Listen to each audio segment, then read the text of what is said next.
শিলচর করিমগঞ্জ ৩৭ নম্বর জাতীয় সড়কের বেহাল অবস্থা। সড়ক জুড়ে গর্তের মিছিল, বড় বড় গর্ত সৃষ্টি হওয়ার দরুন ঝুঁকি নিয়ে চলছে যানবাহন।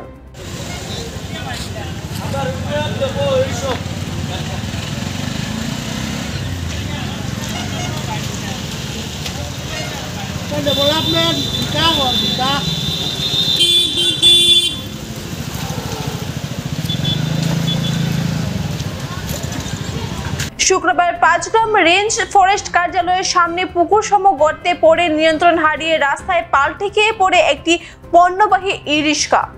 বরাত জুড়ে রক্ষা পেলেন ই-রিক্সা চালক ও একজন যাত্রী। এই ঘটনায় চাঞ্চল্য ছড়িয়েছে এলাকায়। বিবরণে জানা গেছে, বিগত দিন থেকে এই সড়কটির বেহাল অবস্থা সংবাদ মাধ্যমে প্রকাশ পেলেও এনএইচ কর্তৃপক্ষের কোনো হেলদোল নেই এই ব্যাপারে। জানা যায়, আলকাপুরের দিক থেকে আসা বদরপুর গ্রামে একটি ই-রিক্সা পাল্টে গিয়ে পড়ে যায় জাতীয় সড়কের উপর। পরে স্থানীয়দের সহযোগিতায় ই-রিক্সা উদ্ধার করা হয়। রাস্তার গর্তের কারণে ই-রিক্সাটি উল্টে যাওয়ায় অনেক সবজি রাস্তায় পড়ে নষ্ট হয়ে অনেক ক্ষতি হয়েছে সবজির মালিকের।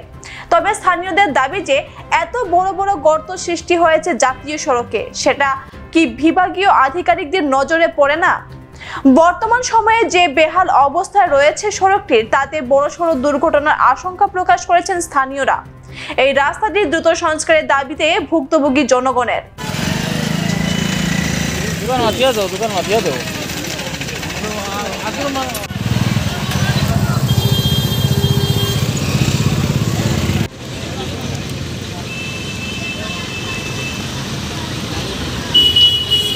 সব আপনার ফরেস্টে করার সব ফরেস্টে, এই ফরেস্ট অফিস কিনারে রয়েছে। আর এইরকম প্রবলেম, বড় বড় গাড়ি আইয়ে ওনা খাড়া করে।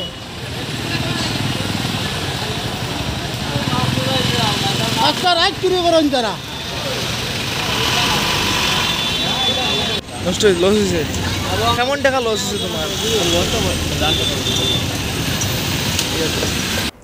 এখন বিদায় নিচ্ছি। পরবর্তী অন্যান্য সংবাদ পেতে আমাদের সাথে থাকুন। ধন্যবাদ।